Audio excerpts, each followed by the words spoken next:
starting off the new year, and so we really want to start off right by worshiping together, and so we want to praise God this morning, even in this unique form. このようにね、ユニークな、形ではありますけれども、本当に共に主を、礼拝していきたいと思います。So we're going to start by singing several praise songs together. 共に賛美していきたいと思います。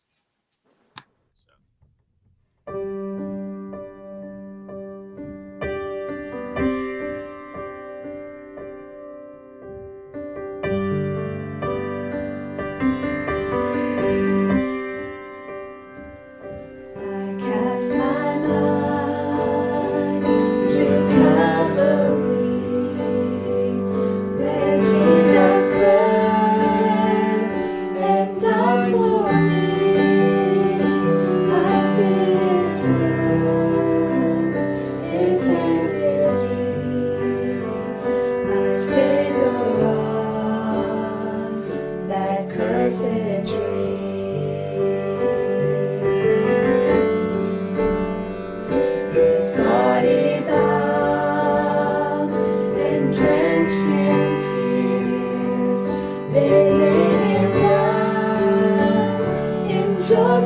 name.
every other name. Jesus, the only one who could ever save. Worthy of every breath we can ever breathe, we live for you.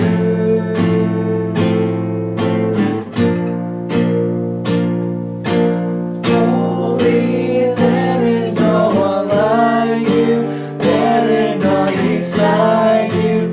Open up my eyes in wonder, show me who you are and fill me with your heart. Lead me in your love to those around me. I will build my life upon your love. It is a firm foundation. I will put my trust in you alone, and I will not be shaken. I will build my life upon your love. It is a firm foundation. I will put my trust in you alone, and I will not be shaken. Holy, there is no one like you, there is none beside you. Open up my eyes in wonder, show me who you are and fill me with your love. Lead me in your love to those around me. Holy, there is no one like you, there is none beside you. Open up my eyes in wonder, show me who you are and fill me with your love. Lead me in your love to those around me. I will build my life upon your love. It is a firm foundation.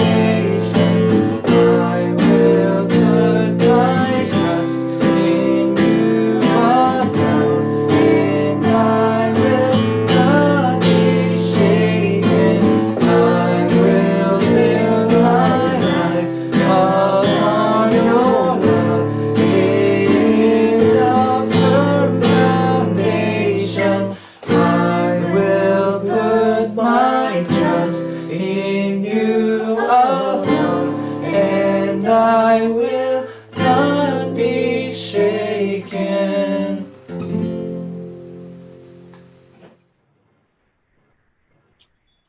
Well, welcome this morning. 皆さんおはようございます。 We're so glad that you're able to spend this first Sunday of the year with us. 2021年の最初の手術を皆さんと共にこのようにして過ごせることを感謝します。 So we hope that you, even though this has probably been a New Year's unlike any other, 今年の、お正月は、例年とは全く異なる、正月ですけれども、 we hope that you've sensed renewed hope and joy for this new year. 希望とまた喜びを新しくされて、そしてこの新年を歩んでいきたいと願わされます。 And so at this time, our service, we normally would take our tithes and offerings, but obviously we are not passing around anything today. 献金の、時間に、させていただくんですが、もちろん献金袋は回すことができません。 But it's just a reminder that there are two ways that you could give is through online giving or bank transfer. 引き続き、オンライン献金と、それから、銀行振込で、行うことができます。 And this is part of our act of worship of trusting God with what He has blessed us with and giving back a portion to Him. 神様が私たちに本当に多くの恵みを与えてくださったその中から一部を主にお返しする、主にその信頼を置く行為です。 And so we'd ask you to join us in prayer now. それではお祈りをさせていただきます。 Heavenly Father, God, we thank you for this new day. 神様、今日この新しい日をありがとうございます。 God, we thank you for this new year. 新しい一年をありがとうございます。God, each of us may be coming from very different circumstances of how they experienced last year. 私たちここに集められた一人一人が全く異なる昨年を歩んでまいりました。Maybe some of us are very sense such anticipation for what may come this year. この新しい年に対して期待を持って臨んでいる者もいれば、Maybe some are very fearful of what uncertainty still lies ahead. どのような不確実性が待っているのか、本当に不安に苛まれている者もいるでしょう。Maybe some of us are starting this year with heavy hearts of knowing that family members or dear friends are sick or struggling. この中には本当に愛する家族やまた友人が病気であったり亡くなったりと、本当にそういったところで傷んでいる者もいるかと思います。これらの人々を主よあなたの見舞いに告白します。We ask for your protection and your healing. どうかこの方たちをどうか癒し、そして回復させてくださいますようにお願いします。God, may you give them comfort. どうか安らぎをまた慰めを与えてください。God, we know that you are still the person that we can put our trust in. 主、あなたは私たちが信頼を置くにふさわしいお方です。God, even with all the uncertainty, we know that you are still at work in our world. 何も確実なことはないけれども、でもその中でただ唯一確実なのは、あなたがこの世において今も働いておられる。God, we want to join you in what you're doing of restoring and sharing hope with our world. どうか私たちがあなたのその宣教の一端を担っていくことができるように、この壊れたように希望を与えていくことができるように主を助けてください。So God, may our offerings today be used to bring life and hope to those around us. どうか私たちのこれから捧げようとしているこの捧げ物をあなたが豊かに用いてくださって、この壊れたように命とそして希望を与えていくことができるように助けてください。God, we love you and we give these gifts to you and we thank you. 主よ、あなたを愛します。お願いしてイエス様の皆によってお願いします。Pray these things in your name. アメン。Awesome. Well, today's scripture reading comes from Matthew verses 16 to 18.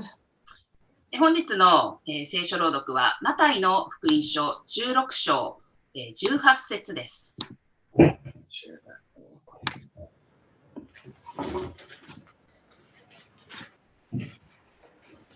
I say to you that you are Peter, and upon this rock I will build my church, and the gates of Hades shall not overpower it. そこで私もあなたに言います。あなたはペテロです。私はこの岩の上に私の教会を建てます。黄泉の門もそれに打ち勝つことはできません。We want to say again, Happy New Year. 皆さん明けましておめでとうございます。We made it through 2020. 2020年をなんとか駆け抜けました。So we have this new year with this new beginning. この新しい年、新しく始めることができます。New possibilities. そこには多くの可能性が秘められています。And I do believe that God will do great things this year. 神様が本当に素晴らしい宮沢をなしてくださることを、今年なしてくださることを私は信じています。I'm an optimist, which I think is really helpful as a church planter and as a missionary in Japan. 私自身どちらかというと楽観主義者でありまして、この国において教会を開拓したり、この国で宣教師という役目を担っていくには、有利な性格なのかなというふうに思います。Yet I still recognize there's still so much uncertainty for this new year. でも本当に2021年もまだ確実でないことっていうのがたくさんあると思います。What's going to change? What's going to improve? 何が変わっていくのか、何が改善されていくのか。Even as a church, there's still uncertainty. 教会としてもわからないことがたくさんあります。When will we be able to worship together in a warm place? 暖かいところで一緒に、みんなでこう神様を礼拝できるその日がいつやってくるのか。And with the closing of our normal worship space, we're again nomads. ハロー会議室も、池袋をこう撤退してしまったということで、また遊牧民に私たちはこう戻ってしまいました。So if the church was a building or a place that you went to on Sundays, then we'd feel like we're not really living out our mission. もしその教会っていうのが、日曜日に行く場所、あるいは建物というふうにこう定義するのであるならば、私たちは教会でもうとっくのとおりにこうなくなってしまったわけです。Church has always been more than just that. でもこう教会っていうのは建物以上、日曜日の礼拝以上のものです。So as we start this new year, I wanted to have a series where we're looking at who are we as a church and what are we doing together. ですから、今年1年を始めるにあたって教会っていうのは何なのか、そして何をするところなのかということについて考えていきたいと思います。So the name of the series is called An Unstoppable Force, which comes from a title of a book by a pastor in Los Angeles. でこの新しいこうシリーズが説教シリーズがこう始まるんですけれども、そのタイトルとしてですね、止めることができない力というふうに題させてこういただきましたが、これはカリフォルニアのこうある牧師が書いた本に基づいたタイトルです。So this morning we're looking at Matthew 16:18, which is kind of a foundational statement of Jesus about the church. マタイ16章18節のこの一句っていうのは、教会のこう礎を築くそのイエス様がこう放った言葉なんですけれども、We're a part of this church that started 2,000 years ago. 私たちは2000年前にこうスタートした教会のその一部です。And we're more than a building or a service. 私たちは建物以上であり、また礼拝、主実礼拝以上の存在です。If that was our whole identity, then it may feel like we're temporarily closed or severely limited. 本当にそういったことが教会の定義であるのであるならば、私たちの教会はずっとこうもう閉ざされてしまっていることになりますし。But over the next few weeks, I want us to remember, what are we doing? What is our mission? でも今後2週間かけてですね、私たちは何をするべきところなのかっていうことを見ていきたいと思うんです。So worship is one aspect. もちろんその礼拝っていうのは一つの私たちの行う行為でありますが、We're also called to be reaching people with the good news, which is evangelism. 福音をこう人々に届けるというそういう一面も私たちにはあります。つまり伝道ですね。Helping each other grow in our faith to be more like Christ, which is discipleship. また人々がこうイエスの似姿にこう変えられていく、その信仰が成長していくというその弟子訓練のその側面も私たちは持ち合わせています。Using our gifts to serve in ministry. また賜物を用いてミニストリーに関わっていく、そういう役割も担っています。And serving God and others, which is part of their mission. また神様にこう仕えていく、つまり神の宣教のこう一部である、そういう側面も私たちは担っています。So I love this image of unstoppable force. でもこの止めることができない力っていうこのイメージが私がすごく気に入ってるんですが、So I think of this movement rather than an organization. 教会が組織ではなくて、教会がつまり運動である、そういうイメージが伝わってくると思うんです。So the church is God's family, but also partner with what God is doing in the world. 教会っていうのは神の家族でありながら、また神様がなしておられるその働きのこう一部であるということです。And we're living in uncertain times. 本当にこう私たちは確実なことが何もない中でこう生きているのかなと思います。There's some reports that a number of churches will be closed as a result of this pandemic. このパンデミックのせいでですね、いくつものこう教会が閉ざされてしまった、解散とかになってしまったっていうことを聞いています。We already have a friend in the States whose church plant closed. 私たちにも友人がおりまして、アメリカでこう開拓をしていたんですけれども、でもその開拓教会も終わりになってしまいました。And we know many churches and camps and things like that around Japan are also struggling. 日本でもキャンプですね、教団のキャンプとかそういったところもクリスチャンキャンプもかなり運営が怪しいと聞いています。So that makes us even more thankful of your ongoing generosity. ですからこう皆さんの本当にこう寛大さに本当にこう犠牲を持ってこう捧げてくださっている皆さんに本当に感謝したいと思います。Because despite the pandemic, you've given above and beyond what we've given in previous years. っていうのも去年と比べても献金の額っていうのもこう本当にこう増えていますし。And we know that's not the reality for many churches that are struggling. でもこう今傷んでいる、教会苦しんでいる、教会のその現実とは、正反対の、現実がここにあるわけです。And this pandemic is nothing new for our world or for the church. パンデミックっていうのは、世界にとってもあるいはこう教会にとっても、全く新しいことではありません。The last 2,000 years, the church has faced so many different challenges and struggles, and yet still stands. 2000年の歴史の中で教会はいろんなこうチャレンジにありながらもそれでも今でも健在しています。Even in the early church, they'd face severe persecution. 初代のその教会っていうのはですね、大きなこう迫害に遭いました。They were killed or imprisoned. 殺されたり、あるいはこう牢屋に入れられたり。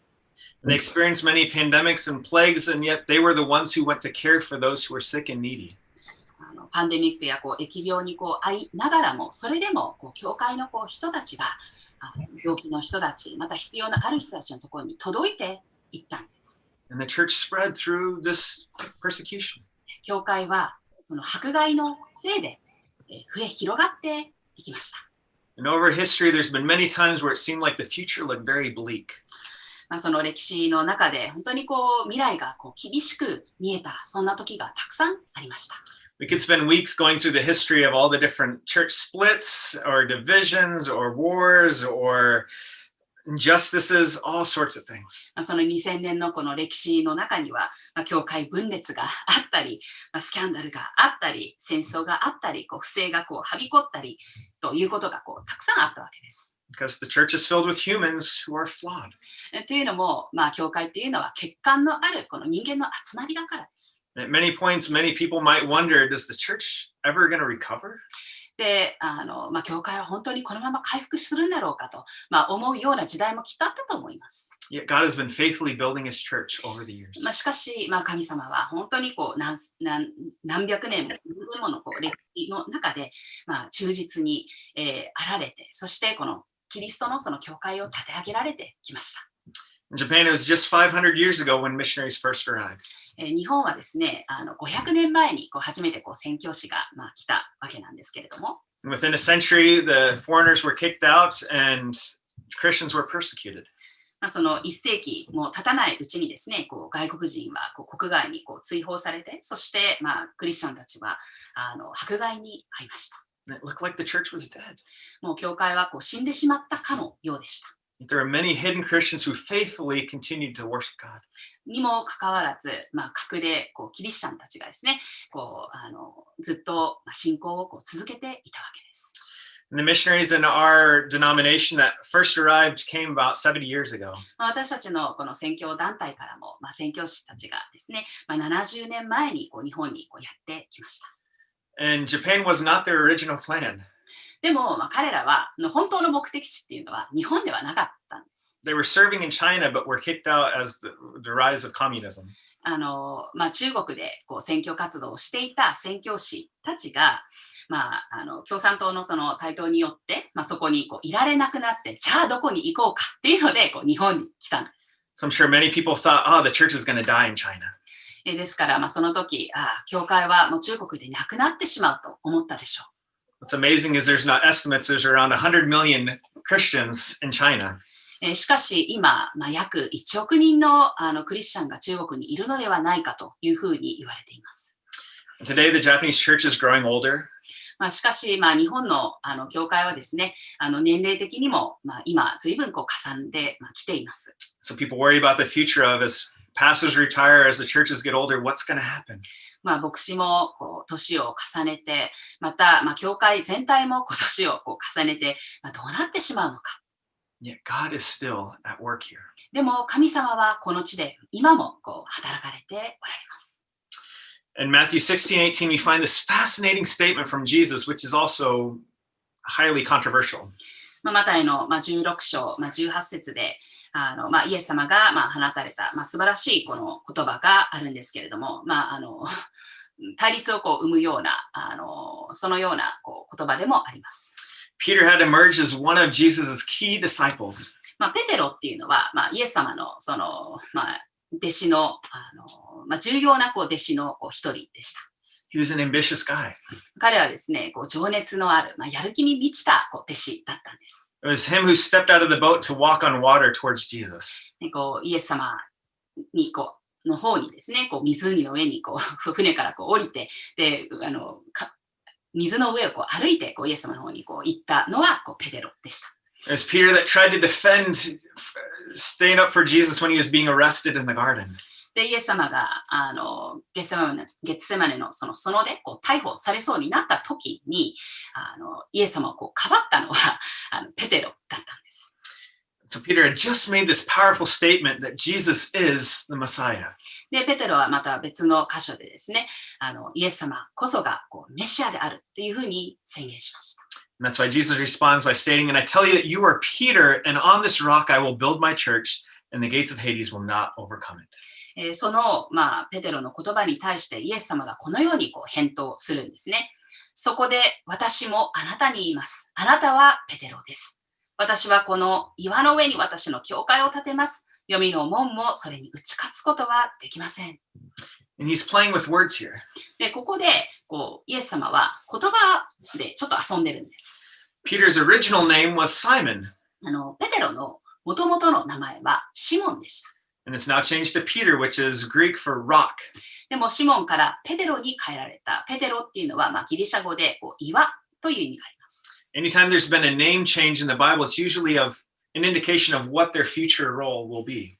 で、聖書の中で、名前が変えられた人って何人かいますけれども、その名前が変えられるとき、その後の方の新しい名前っていうのは、その人が担っていく、役割、将来の役割を表すんです。So we have Abram become Abraham.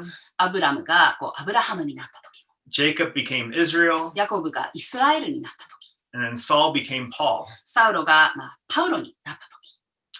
And so here we see Jesus is setting up Peter for his future. ですからここでイエス様は、ペテロのこの将来の役割についてここで話すわけですね。You're going to be a rock and the church is going to be built on this rock. あなたは岩になって教会というのがこの岩の上に建てられるんですよ。So the most natural reading would be Peter as this, what he's referring to. ですから、ペテロっていうのが、この岩の指し示す先であるというのが、自然な読み方かなと思います。And so Catholics had taken this verse to mean that Peter was the first pope, which continues today with Pope Francis. カトリック教会はですね、この、説をちょっとこのように解釈したんですね。ペテロが最初の、教皇であると。で、その教皇性っていうのが今も続いていて、現在では教皇フランシスコになっていますけれども。And some may think, oh, Jesus is talking about I'm the rock, that I'm referring to myself. 別の人によれば、イエス様はここで、自分自身がこの岩なんだと言っている。There's also where we do see that Jesus says, I'm the cornerstone, or he's the foundation of the church. 別の箇所でイエス様はご自身のことを、礎の石であるとか、あるいは要の石っていうふうに呼んでいます。And then another idea is that it's Peter's confession of faith, so that the church is built on this truth of Jesus being the Messiah. で、また別の考えもあって、この岩っていうのが、ペテロの、信仰告白そのものであるという考えです。ですから、教会っていうのは、このイエス様がメシアであるっていう、このコンセプトの上に、この岩の上に建てられているということです。The most likely reading is that he's referring to Peter. しかし、やっぱり一番あり得る解釈っていうのは、イエス様はここでこの岩を、ペテロを指して言っているということです。He's not greater than others, but he's just going to play this significant role in the early church. ペテロは他の弟子たちよりも偉かったっていうわけではないんですけれども、でも、教会が始まっていくその中で、とても重要な役割を担っていくと、ここでおっしゃっているんです。God's going to use him despite all his flaws. 神様は、その欠陥のある、彼をペテロをこう通してもこう働かれるんです。Shortly after these words, Jesus predicted his death. で、この後ですね、すぐ後でこうイエス様はこうペテロの死を予言しました。And Peter responds, "Oh, I'm never going to let that happen." で、ごめんなさい、イエス様の自分の死をこう予言したんですけれども、でもペテロはいや、そんなこと絶対に起こりませんっていうふうにこう否定するんです。And Jesus' response is, "Get behind me, Satan."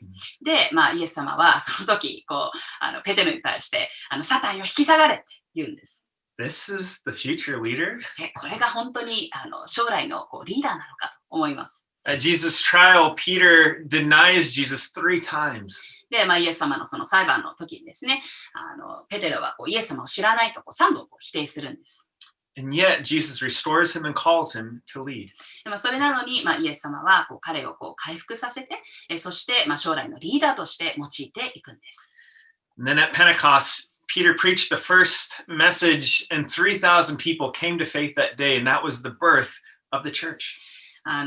ペンテコステの、日にですね、ペテロは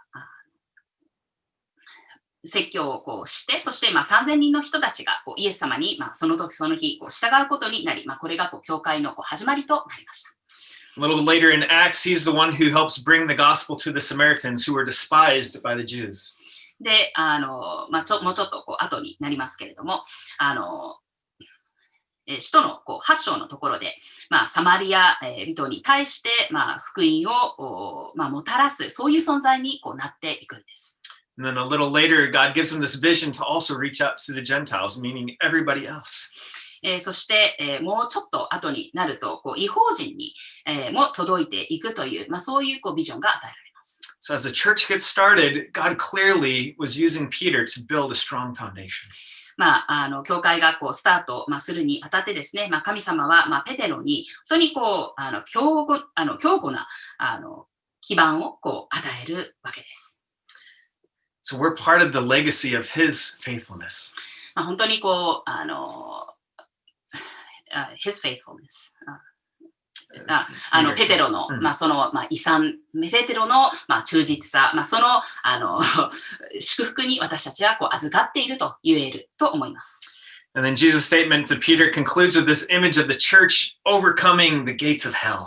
そして、最後の部分ですね、こうでは、黄泉の門もそれに打ち勝つことはできない、教会に打ち勝つことはできないというふうにあります。Kind of a strange phrase. なんかちょっと変な言い回しですけれども。But that image in Jewish thought would have referred to death. でも、これはこう黄泉の門もっていうのは、つまりこう死を表しています。Some may think of it as Satan or the evil forces. サタンとか、あるいはこう悪の力。But the point I think Jesus is making is that the living God is stronger than any death or darkness. でもこう生きたこう神の力はどんなこう死あるいはこう暗闇よりもこう力があるんだっていうことをここで伝えているんです。God's mission is about bringing light to a dark world. 神様のこう宣教っていうのは、暗い世界にこう光をもたらすことであるということです。Bringing freedom to those who are trapped. そして、囚われの身の者に、自由をこう与える。And so the church is moving forward rather than being defensive and just waiting back.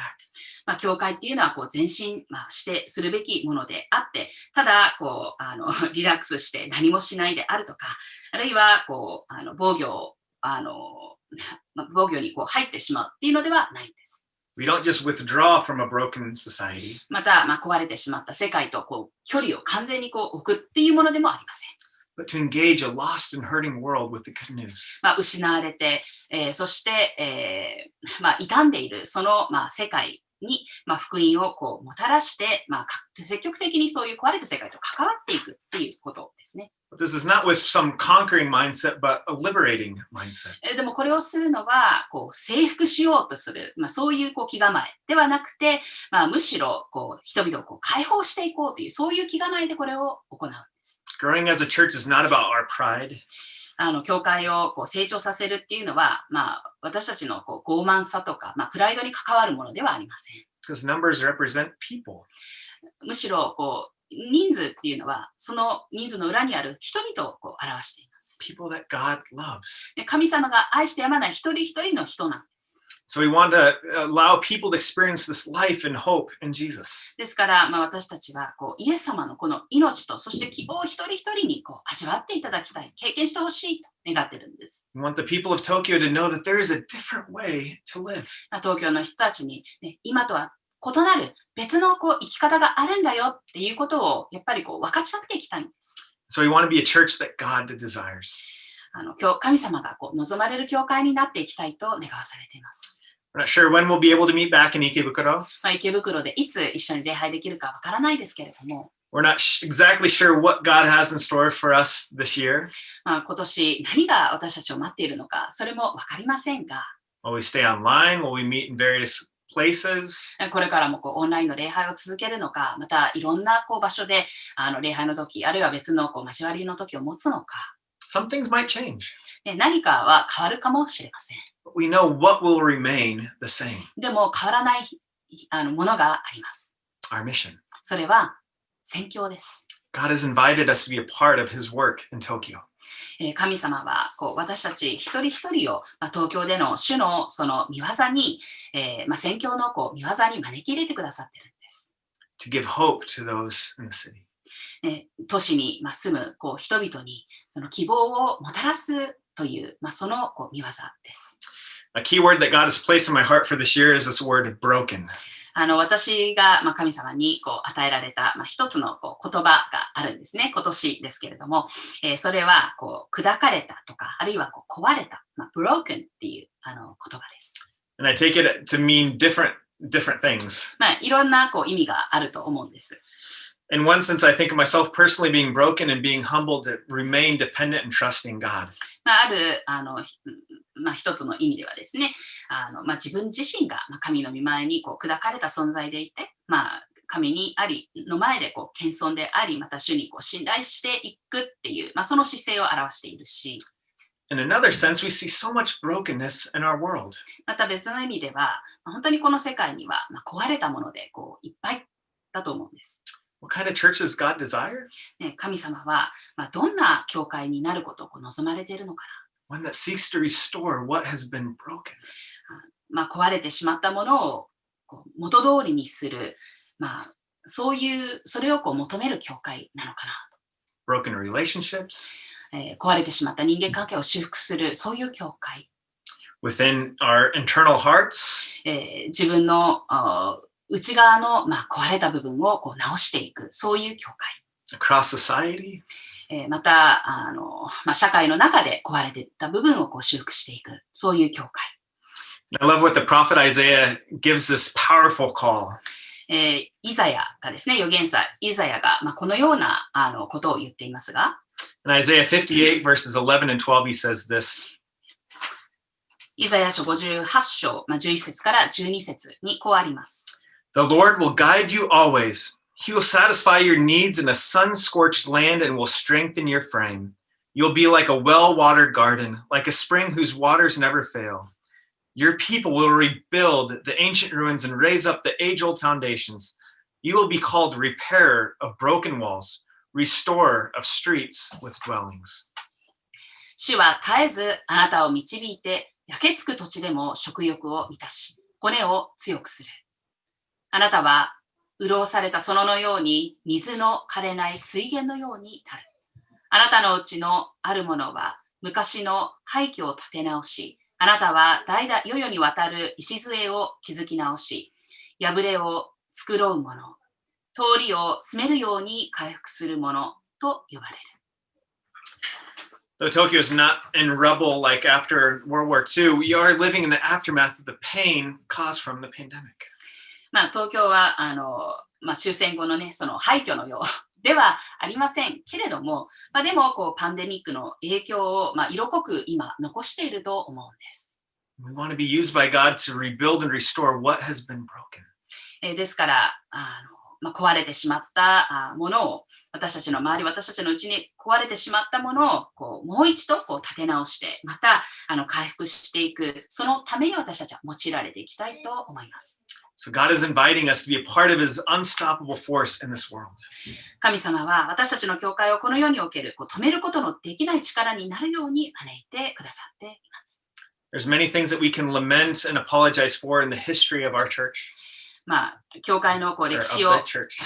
振り返るならば、TLC じゃなくて、教会の歴史を振り返るならば、嘆くべきこと、謝罪すべきことがたくさんあるかと思います。Yet he still desires to use us despite our faults. 私たちには欠陥がたくさんあるにもかかわらず神様はそれでも私たちを用いようとしています。You have a part to play in God's work. そして皆さんもこの一部として招き入れられているんです。You have an opportunity to live out this good news in your house, in your neighborhood, in your work.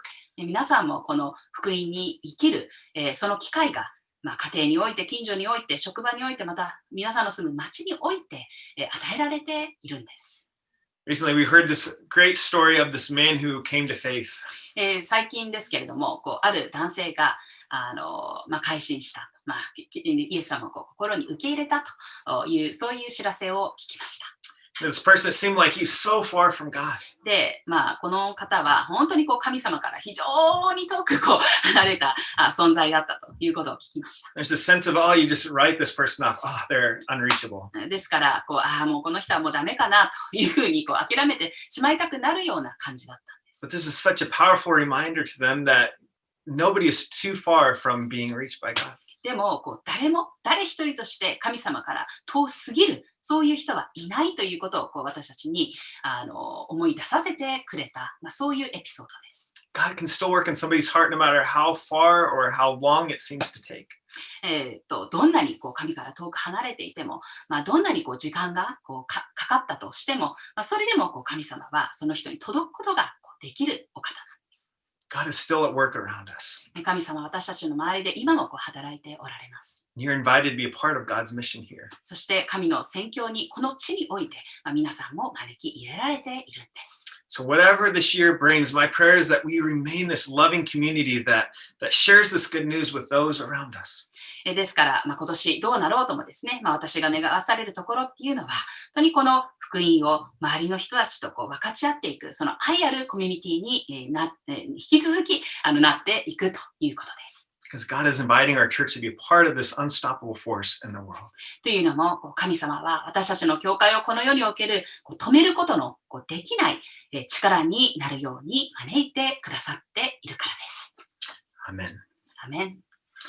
Thank you. We're going to sing a couple of response songs now. はい、それではいくつか応答賛美をいたしたいと思います。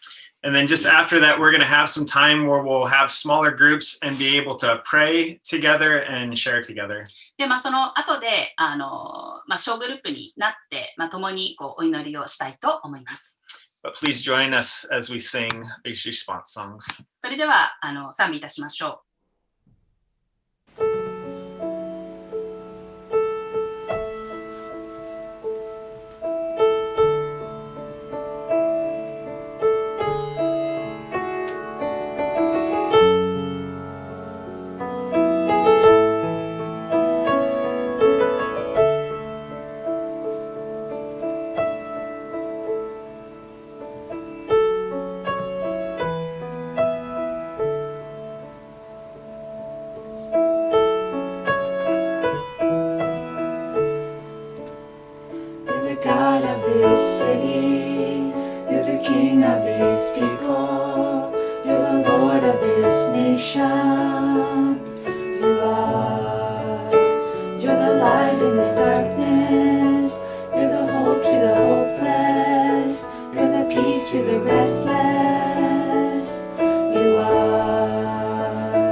絶望の中に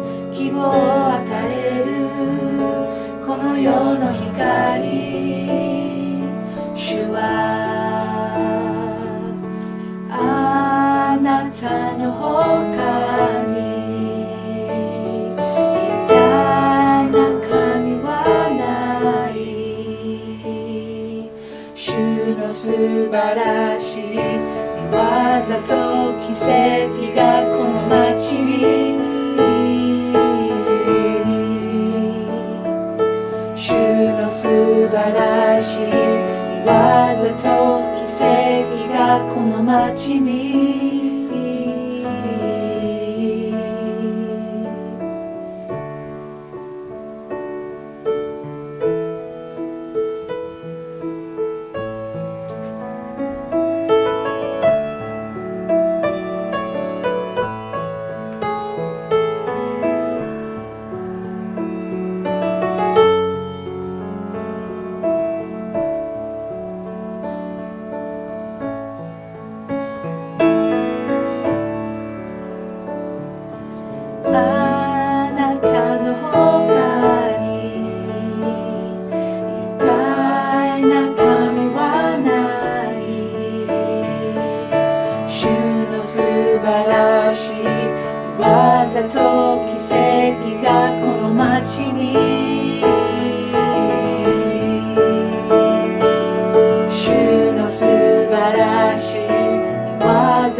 Please receive the benediction 祝祷します。 from Isaiah 61, verses 1 to 3. The Spirit of the Sovereign Lord is on me, because the Lord has appointed me to proclaim good news to the poor. He has sent me to bind up the brokenhearted, to proclaim freedom for the captives and release from darkness for the prisoners, to proclaim the year of the Lord's favor and the day of the vengeance of our God, to comfort all who mourn, to provide for those who grieve in Zion, to bestow on them a crown of beauty instead of ashes, the oil of joy instead of mourning, and a garment of praise instead of a spirit of despair. They will be called oaks of righteousness, a planting of the Lord for the display of his splendor. 神である主の霊が私の上にある。貧しい人に良い知らせを伝えるため、心の傷ついたものを癒すため、主は私に油を注ぎ、私を使わされた。囚われ人には解放を、囚人には釈放を告げ、主の恵みの年、我らの神の復讐の日を告げ、すべての嘆き悲しむ者を慰める。シオンの嘆き悲しむ者たちに、灰の代わりに頭の飾りを、嘆きの代わりに喜びの油を、憂いの心の代わりに賛美の街灯をつけさせる。彼らは義の樫の木、栄光を表す主の植木と呼ばれる。Just a few final announcements for you. それでは、報告を短く行います。If you are new with us, I'll try to put the link for a welcome card so you can get to know us in the chat in just a little bit. もし今日初めて東京ライフチャーチの礼拝にご参加された方がいらっしゃいましたら、後ほど、チャットでウェルカムカードのへのそのリンクをお送りいたします。Just a reminder that Life Kids was off today, but we'll be back next week for kids. ライフキッズは今日はお休みですが、来週から再開します。And we'll also be starting the Basics of the Faith Japanese class here in the next couple weeks. Next week. Next week. 日本語の信仰の基礎クラスは来週から日曜日から始まります。And we were anticipating having an outdoor service on the 17th to celebrate our 6th anniversary of Tokyo Life Church. 1月17日の日曜日はまた野外礼拝を設けまして、そして東京ライフチャーチの創立6周年記念礼拝を行う予定ではあるんですが、But now, especially as the numbers are rising and there may be another state of emergency, that's very tentative right now. 今もう緊急事態宣言が出されるかどうか、のところですので、もし発令された、場合にはオンラインになるかと思います。So hopefully by next Sunday we'll have a clear sense of if we just stay online or if we can gather outside. また、来週になれば、よりクリアになってくるのではないかと思いますので、ぜひこちらの報告を聞いていてください。Or if it's just that we bundle up really well. 発令されなければ、あったかい洋服を着て、防寒をしっかりして行いたいと思います。Those are all the announcements for today. 今日の報告は以上になるんですが、And so in just a moment, we're going to have breakout rooms where I'd like us to share as we start this year together, praying for our city, our country, our church. 2つのことを皆さんに話し合っていただきたいというか、祈っていただきたいと思います。1つ目が、この町のため、国のため、世界のために教会のために祈っていただくということと、And then the second thing is, what is your hope for this year? 2つ目は、皆さんが2021年に期待することはどんなことか。And so I'll have the breakout rooms for those who are not going to be joining us. Thank you so much for joining our service today. もしこのまま残れない方がいらっしゃったら、それはそれで、はい、今日礼拝に来てくださってありがとうございますと申し上げたいですが、We hope you'll be able to stick around and be able to share and pray with one another. でも残れる方はですね、何分ぐらいですかね。15, 20 minutes? 15 minutes? Yeah. 15分ぐらいですが、分かち合えればと思います。Thank you so much for joining us today. はい、本日は東京ライフチャーチの礼拝にお越しくださりありがとうございました。